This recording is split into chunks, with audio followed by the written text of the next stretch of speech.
I've been thinking about what happened with Hadriana. Is this another complaint? Because honestly, I'm really up to my limits on elves causing me problems, Q-Tip. I took out my anger on you, undeservedly so. I was not myself. I'm sorry. Alright, apology accepted, but can you try to dial back the mage bashing, okay? He explains that he had intended to follow through on his word. The problem is that for years, she would torment him while he was a slave. Just 1,000 petty insults, just to remind him that he was nothing and she was untouchable. At the moment of letting her go, his hatred overwhelmed him. That's why he killed her anyway. He seems to recognize now that it was a mistake, and a good thing that he does. We already dance on the dividing line between right and wrong, but we can't deliberately cross it. Because everybody has a reason for making that last step. And that's why Kirkwall is a powder keg. 1,000 excuses for crossing the line that are waiting to tear this place apart in one big, perfectly justified bloodbath. Well, anyway, since you're here, why don't you come along? We've got a few things to sort out anyway. So this relic you mentioned losing... You have pretty eyes. I have pretty eyes. You elves have such pretty eyes, even the men. It makes me want to pluck them out and wear them as a necklace. I wouldn't suggest trying. Oh, I would never try. Not without reason, of course. Forget I said anything. You know, for someone really determined to find this relic, you're sure being unhelpful in our attempts to try to get it. I think maybe we should head to the Hangman and get a couple of drinks into Isabella to find out what's up. Yes, I'm still here. What do you want from me? So you are here.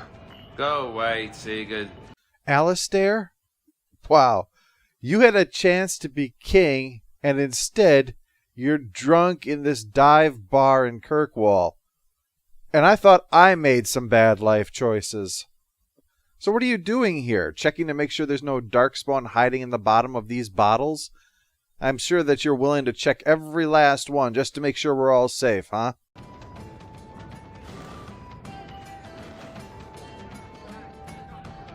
Oh, was it something I said? Well, at least now's a chance for me to talk to Isabella. And I found this little toy that hopefully will bring a smile to her face. I have something for you. Oh, good. Another ship I can't get to. I should get a craftsman to make a teeny tiny Isabella and stick it on the teeny tiny ship. She could be waving. Maybe I'll just put this right here and stare at it dolefully while I drink. What fun.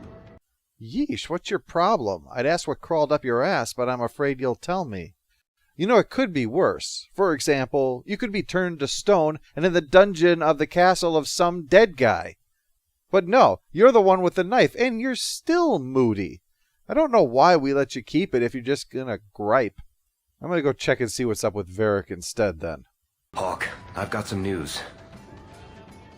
You might not want to be near anything breakable when I tell you, though. That's usually the kind of news that I just want to be told as opposed to drawing out the moment. It's not one of your stories where you're trying to draw out the drama for the benefit of our audience. Now, what is the news here, Captain Funsize? I've had an ear out for Bartrand.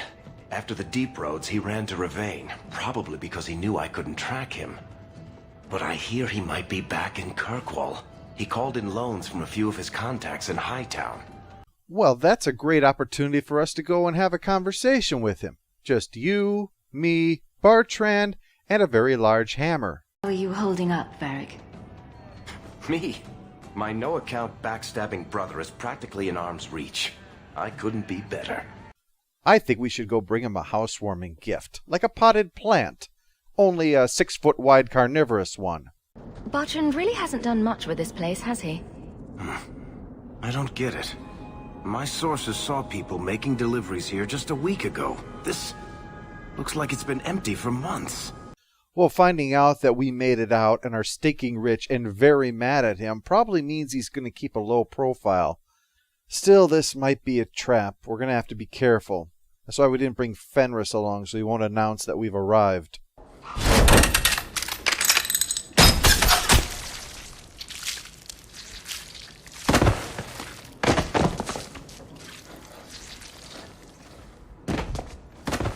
Oh, Varric! Please forgive me, my brother. I was just jealous of you. How could I ever compete with you for Mother's love? You left out the part where you were riding a unicorn. Why lie now about this? What have you to gain? The scene is no doubt intended as a comedy break, but the point is valid. The only reason to lie is, obviously, there is something to hide. Well, that's because the situation was not what we expected at all. These corpses aren't even stiff yet, Hawk. Somebody's been in here today. Yeah, unfortunately we've seen enough fresh corpses to know one on sight. But there's something even more insidious. This place is identical to the house that Fenris is shacking up in. Man, I hate how they're filling up Hightown with these McMansions. Varric? Is that you? Praise the ancestors. Hold up. I know this man. He's Bartrand Stewart. Well, good. Maybe you can scare me up some wine. I had to kill like 60 guards getting in here, and I'm parched. He says basically that Bartrand is right off his nut. He's been forcing them to eat lyrium. Some of the servants, he cut pieces off them while they were still alive. He says he's trying to help them hear the song. First that bigwig son that was killing elves, then it was the necrophiliac that killed Mom, and now Bartrand. What is in the water here that drives people to crazed acts of murder? Bartrand took the servants and locked himself inside the study. No one's come out for days. And those sodding lunatics just keep prowling the halls. Then we go in after him. Come on, Hawk. Let's finish this. Oh, yeah, I'm all over that. Whole new type of crazy to deal with today. Wonder if he's also the wipe on the walls with his feces kind, or the make furniture out of my victim's skins kind. Those are two in my spotter's guide that I still haven't checked off yet. I can't hear it anymore. I just need to hear the song again. Just for a minute. Stop saying that! I know I shouldn't have sold the idol of that woman. It was a mistake! If it turns out he's just picking up radio signals in his dental work, I'm going to be very disappointed. Help you? Bartrand, you left me to die. You left all your men to die. And for what? Some trinket? Look at yourself. Look at what you've done to the men and women who served you. Where's your nobility, brother? Where's your dwarven honor? I wish you wouldn't have chosen that phrasing. If he whips his dick out, I am out of here. This doesn't feel natural. If he wasn't a dwarf, I'd think a demon did this. His mind has been poisoned by something powerful. You hear that, Bartrand? You're making the abomination uneasy. That's how far off the rails you've gone, buddy. Is there anything you could do here, Anders? Is there a rabbit you could pull out of your ass or something to try to sort this problem out for us?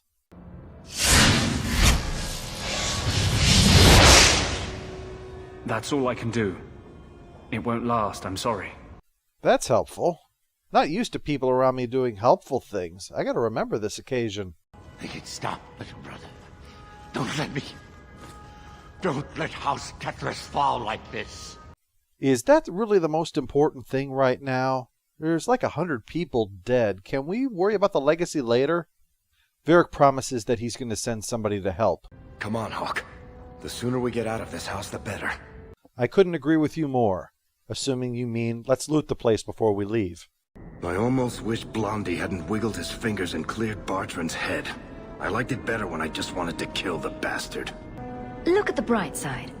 You can spend the rest of your days as a caretaker for a murderous lunatic. Oh, thanks for reminding me. You're welcome. I'm off to spread some joy this way now. I can't help it. I'm just glad that for once there's a massive problem, and it's not mine. Anyway, thank you. I'll keep looking into who bought that blighted statue. At the very least, they need to be warned about what happened. This is a strange development, though. As Anders said, it sounds like the work of a demon, but dwarves are cut off from the Fade, so that should be impossible. There's also the fact that this is red lyrium, which, by its very name, sounds more worrying than the regular stuff, which we know can make you addled if you're not careful. Then there's the unpleasant facts about the statue singing, and his inability to escape it. It makes me uncomfortable because it sounds so much like what goes on with Darkspawn, who also make their home in the Deep Roads, and are certainly capable of corrupting dwarves. Now, certainly this isn't some kind of simple case of Darkspawn corruption. Bartrand would be dead by now otherwise. But there could be some other similar connection at work here. All we've basically gotten out of this is something to ensure nighttime constipation isn't going to be a problem in the near future. I should probably check in with Varric and see if there's any word on any of those fronts. I have a feeling that this red lyrium idol thing is going to bite me in the ass at some point. You have got to hear this, Hawk. There's this tale making the rounds. They're saying you single-handedly fought off a pirate invasion at midnight on the sacred ground of the Chantry. That wasn't what happened. Isabella was drunk and tried to start a tickle fight. Though it is true that I won. There's a recipe to a good hero, Hawk. It's like alchemy. 1 part down to earth, 1 part selfless nobility, 2 parts crazy, and you season liberally with wild falsehoods. And you get lots of explosions, too. You're beautiful, deadly, and hang out with fantastic dwarves. It would be a crime if people didn't talk about you. Well, given all that I've done for this city, a little fear, awe, and desire is the least that I deserve. No word about the idol, though, huh? Well, I suppose as long as the person fears or awes me, they'll probably stay away from me with it. That's fine with me. This is important. Don't interrupt with your selfish prattle. Get off your high horse. I have problems too. Oh, great. I had to deal with this double act the entire way to Orlais and the entire way back. But apparently now I've got the home game. Ha! What drink should I order, and who's the father? All right. I better step in here. If this escalates any further, then Aveline's going to throw an elf or a dwarf at Isabella. Hawk, the Arashok is sheltering 2 fugitives who have converted to the Qun. He must be convinced to release them. Oh, yeah. Well, I can see why you want me to go in there, because I've got such a track record of getting the Arashok to go along with me. I asked him to play nice, and he had a priest killed in the Chantry. I don't know what you expect me to say about this that you can't say, as an authority of the city, except that if he gets mad, it will be my head that gets cut off. And what's bothering you? Are you still upset about the boat? I'm going to die. There. Got your attention? Yeah, I've heard that one before. Look, I'll hook you up with Elegant, all right? She'll make you a potion. You drink it, you wipe it on, you stick it in there good, whatever she says to do with it. And then just stay away from the Blooming Rose for a while, and you won't pick up anything else like that, okay? Remember the relic? The one Castillon is going to kill me over? Yeah, the one you want to find, but you're so touchy about, too. What about it now? Just don't tell me I need to speak to the Arashok about that, too. If you want the relic from him, you can go and ask him yourself. The next time I ask him for something, he's going to give it to me at the end of an arrow. A man called Wall-Eyed Sam has it.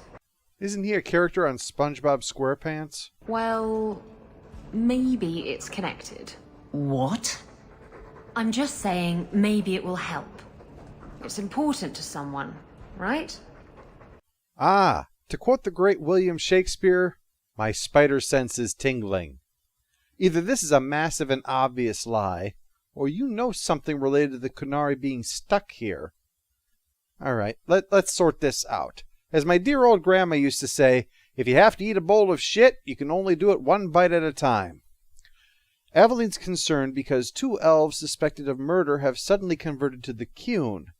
Now they're being sheltered by the Qunari, and that will set a bad precedent for other criminals around the city if they find the law catching up with them. Pity joining the queue isn't like joining the Grey Wardens. Knowing that you might die is a bit of a discouragement for a lot of criminals. Now, if the Qunari got whatever it is that they came for, then they'll leave, and then this matter with the elves can just be written off as a one-time thing, and we don't have to worry about creating a whole new crisis here. Which brings us then to Isabella's thing. Her problem is she's got to recover that relic from Squidward or whoever it was, then he's been shopping it around the black market. You're sure this is the relic you're after? I've had my ear to the ground for a while. There was a description of the book. It's the right one. Book? I thought you didn't know what the relic was. Well, I know it's a book, but that's all I know. It's written in a foreign tongue. Honestly, what does it matter? It'll save me from Castillon, so I need it. It matters because I haven't seen a line of bullshit that long since the neighbor's cow swallowed a clothesline. We'll take care of Isabella's thing first. At the very least, her problem will be sorted out. And if it can help us deal with the Arishok, then it'll be a lot better to have that before we go into the meeting instead of after, considering after we might all be dead. Well, Captain.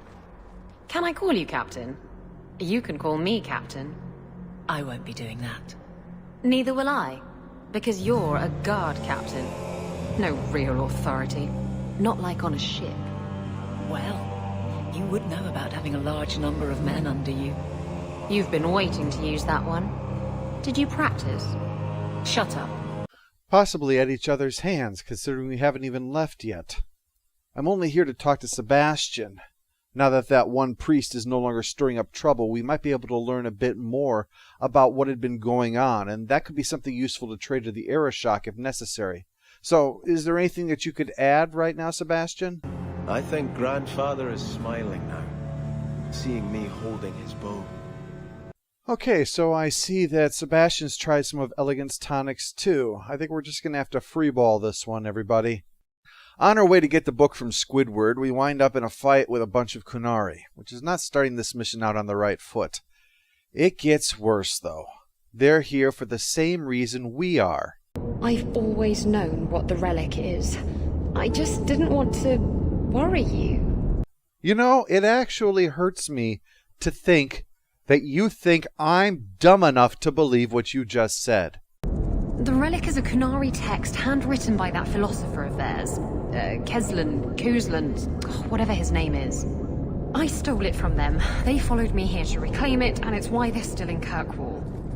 This is why I hate people considering me a detective. Anytime I solve a mystery, all I get from my trouble is a big fat problem that needs to be fixed.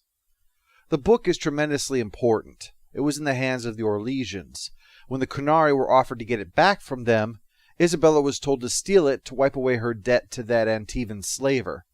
But while she was able to swipe it from the caravan, the Qunari are relentless. They chased her ship until they both wound up in that storm and the book was lost. Both she and the Qunari have been hunting for it ever since. That is the task binding the Arishok to this place. They can't leave without that book. The Antivan probably wants it so he can sell it to the Tevinter, because they're at war with the Qunari, so having their holy book would be a serious blow to Qunari morale. And that's also why there are Tevinter forces here looking to get the book.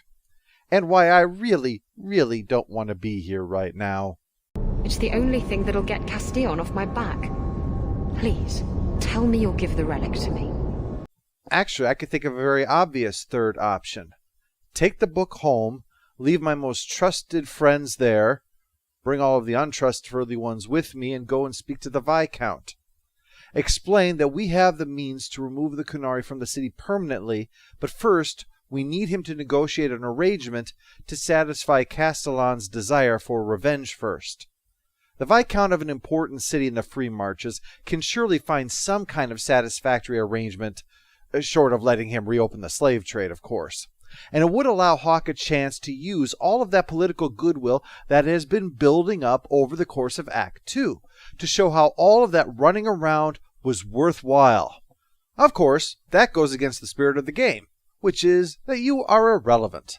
To prove it, I say that we're going to give it back to the Qunari because we can't let an entire city burn just to make Isabella happy, So she nabs the book and runs off with it anyway. Now, the thing to note is that Isabella can return before Act 2 ends, but you need a friendship or rivalry with her that is high enough for that.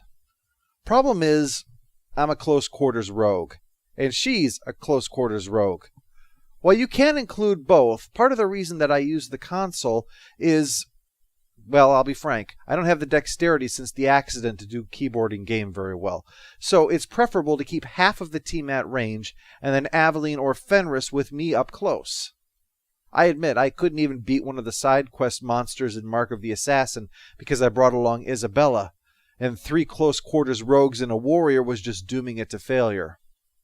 As a result, it's hard to get her approval far in either direction if you're not bringing her along. So she's not coming back. So it's down to Hawke now to take the bull by the horns.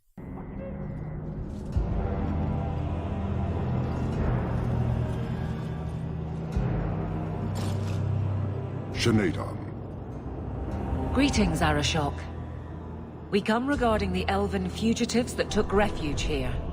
Irrelevant. I would speak to Hawke about the relic stolen from my grasp. Oh, great. So nice to be wanted. Normally I'd relish a chance to try to use my silver tongue, but you can no more sweet-talk a Qunari than you can a shark. One of my former companions stole it. Her part was clear. Your admission is welcome. Whew, that went better than I hoped. There's a chance now that we can resolve this without bloodshed. All we have to do is just be very careful what we... An issue for another time. We're here for the fugitives. Oh, for fuck. You know he's not carrying that axe because they need more firewood, don't you? The elves are now Videthari. They have chosen to submit to the Qun. They will be protected. You have not hidden the abuses of your zealots or the corruption of this city. You will understand why I must do this. Let us look at your dangerous criminals. Speak, Videthari. Who did you murder and why? A city guard forced himself on our sister. We reported him, or tried to, but they did nothing about it, no matter what we said. So my brothers and I paid him a visit. That doesn't excuse murder. What? I'm here risking my life because 2 elves killed the guy who violated a member of their family and was untouchable because your guards are corrupt? Yeah, murder is bad. I'm not arguing that. But are you really going to pick now as the point for moral absolutism? If you're going to draw a line in the sand here, Aveline, maybe pick a victim more sympathetic than a tool of oppression who is literally raping the poor while your guards turn a blind eye to the crime. I don't think we need to burn the city down to defend the honor of someone so without any. Their actions are mere symptoms. Your society is the disease. They have chosen. The Videthari will submit to the Qun and find a path your way has denied them. You can't just decide that. You must hand them over. You're an idiot, Aveline, and I can't believe I have to be a party to this nonsense. Walking into the compound of an army of zealots on the day they got the worst news of their lives, and then issuing an ultimatum to avenge the honor of a corrupt sex offender, is not just clearly an attempt at suicide, but an invitation to bring down ruin upon the very city you're supposed to be defending. You came down on Isabella for choosing herself over the good of the city, but now you're choosing something that will push it right over the edge. I get it. You're worried about the precedent. But precedent doesn't matter if there's no city left standing. I cannot leave without the relic, and I cannot stay and remain blind to this dysfunction. There is only one solution. Arashok, there is no need for... Vinek Kathas.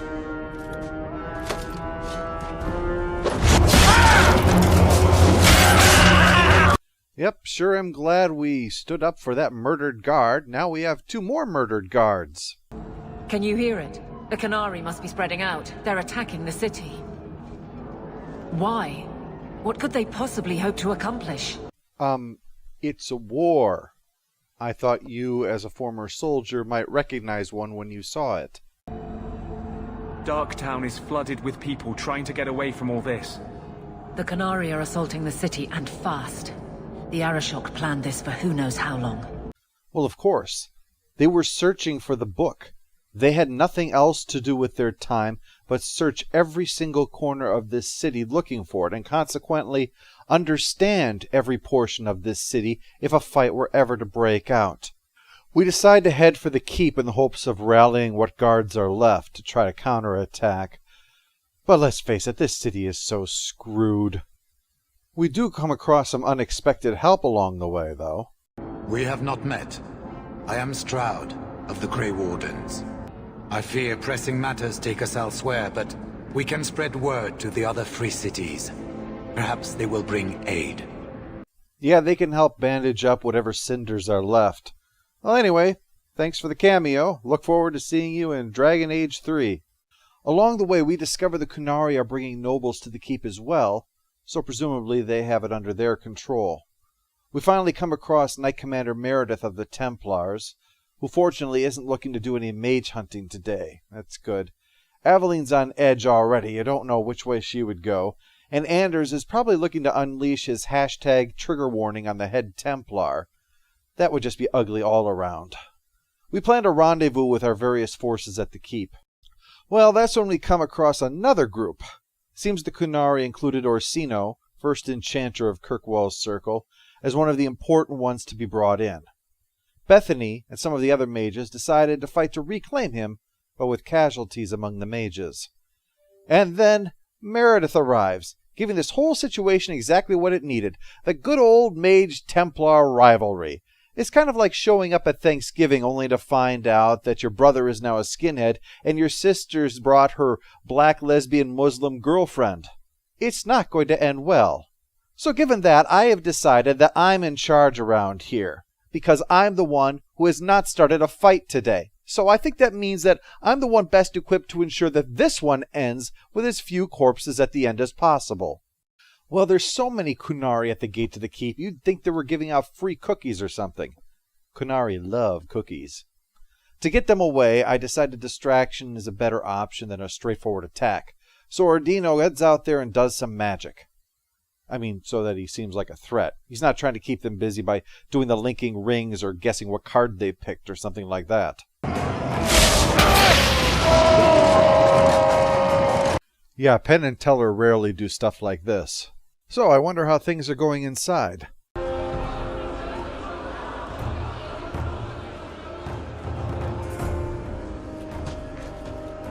Here is your Viscount. Well, at least Aveline won't have to explain how she caused this clusterfuck to her boss. That's one good thing. He gives a speech. The Arashok, not the Viscount. He gives a speech about how useless these people all are. I'm sure the Viscount would agree with that sentiment anyway. And that's when I show up. The Arashok demands to know what I see when I look at him. I see a man who's ready to start a war on principle. And what would the Qunari be without principle? You, I suspect. Ouch, your words cut deep, O Horned One. But so long as it's your words and not your acts, I'm fine with that. But no, it looks like we're in for a fight. And this guy does not go down easily. Parshera! You are Basilit An, after all. Few in this city command such respect. I could use a little less respect if it means fewer people swinging weapons at me right now. So tell me, Hawk, you know I cannot withdraw. How would you resolve this conflict? Isabella stole the Tome of Coslin. We find her and you can leave Kirkwall. And is this not one of your companions? One I suspect you aided? Well, yeah, but with the city burning and people dying, and her abandoning me, I will throw Isabella under that bus. You will answer for the crimes of those who serve you. Their offense is yours. I always knew one of the circus freaks that follows me around was going to get me killed.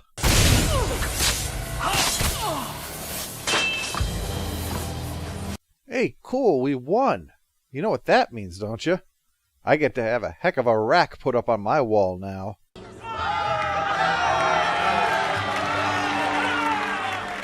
Thank you, thank you. You truly are the invisible majority. It's over. The city has been saved!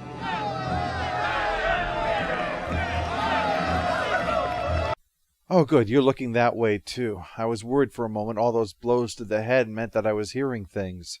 If you're telling the truth. If you are, then what happened at the gallows may be far different than we assumed. But that, of course, is waiting for us in Act 3. I refer to this week's section as Act 2 because it's frequently referred to that way in fan communities, because all of the events occurred during the same time frame, the second of the three. It's not really accurate to say it, though, because it doesn't serve the typical second act role in a story. It is, largely, a story unto itself, which happens to have some consequences from Act 1 featuring in it, and will have consequences itself in Act 3. But the final confrontation with the Arishok is a clear climax to this particular tale. It's more like the first sequel in a trilogy. It's an episode 2, more than an act. No matter how much the suggestion that Dragon Age 2 is a novel is pushed, it simply does not fit a novel's format.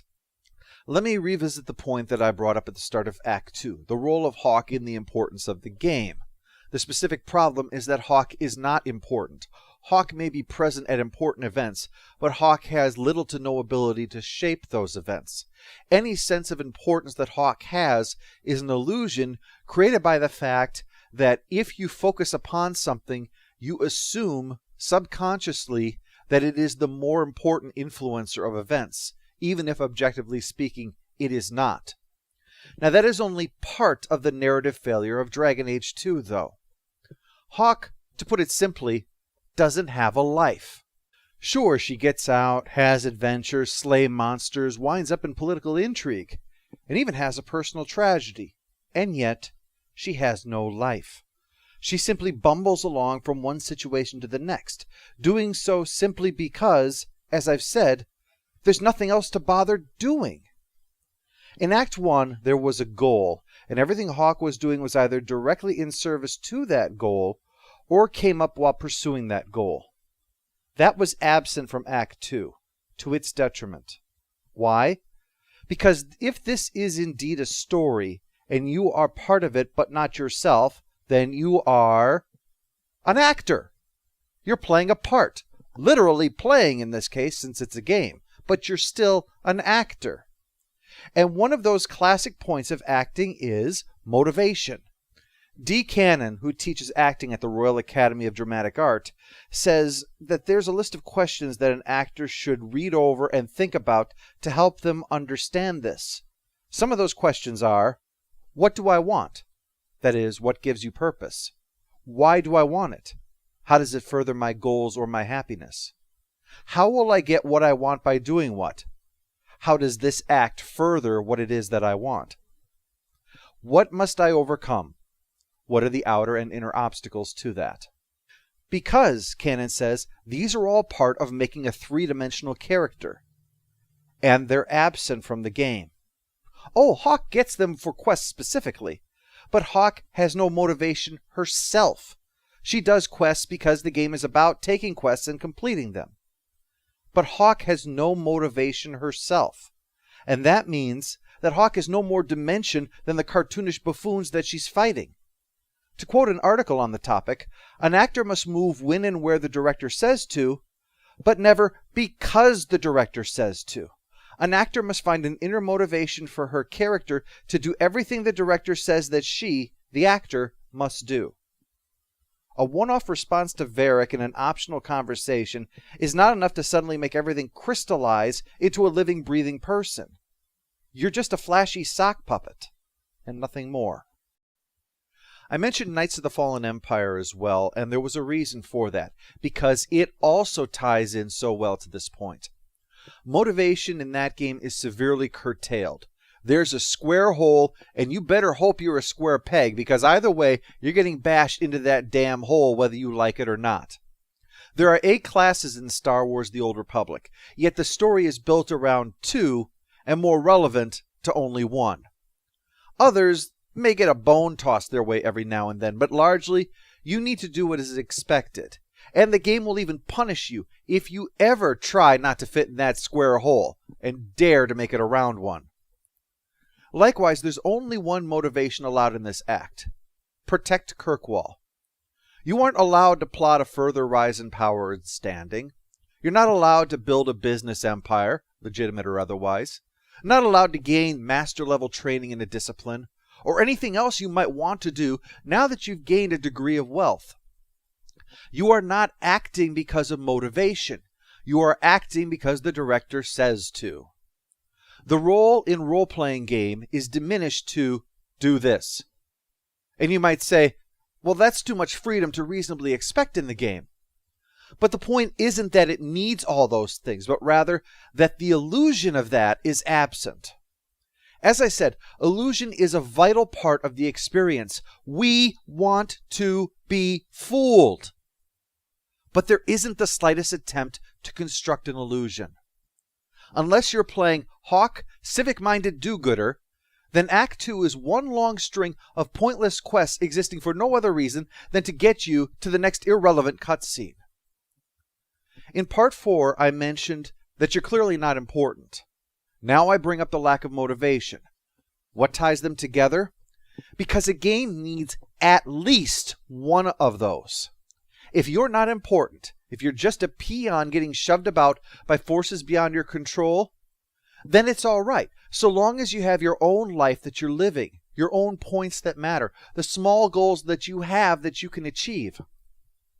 If you have no personal motivation, but you're important, then it's all right because the importance provides a larger motivation. You're here because you're a hero, and the illusion of the game bends everything around that. You're important. You matter. Go out there and save the day. Video games are an interactive experience, and in a story-based one, it's very important that this illusion be maintained, because if you have no motivation and you aren't important, then what is the point of any of it? Why are we, the player, here at all then? The answer seems to be the audience of a story. Well, I hate to break it to you, but this is not a very good story. The limitations of video game writing makes the task of story writing in games very hard. Now, the ironic part of all of this is that the Arishok is actually one of the few exceptions to the rule. His situation here is understandable, and his character is nuanced. So, I know it's a bit strange for me to say this after this character has finally reached the conclusion of his storyline. But overall, to Dragon Age 2, he's the exception. Cartoon villainy is commonplace here. They want to try to make things gray, but what they've instead created is a mess. If everything is this awful, then really, what exactly is keeping Hawk here? She has no goals, she has no importance, and most of her so-called friends are freeloading assholes. The only thing she'd be leaving behind is a criminal cesspool in a powder keg that's waiting to explode. While Act 1 could be frustrating, it at least fit the illusion. Act 2 shows the game failing as a character experience and struggling feebly with a narrative one. When we get to Act 3, I'll explain my theory as to why this was the canary in the coal mine for BioWare.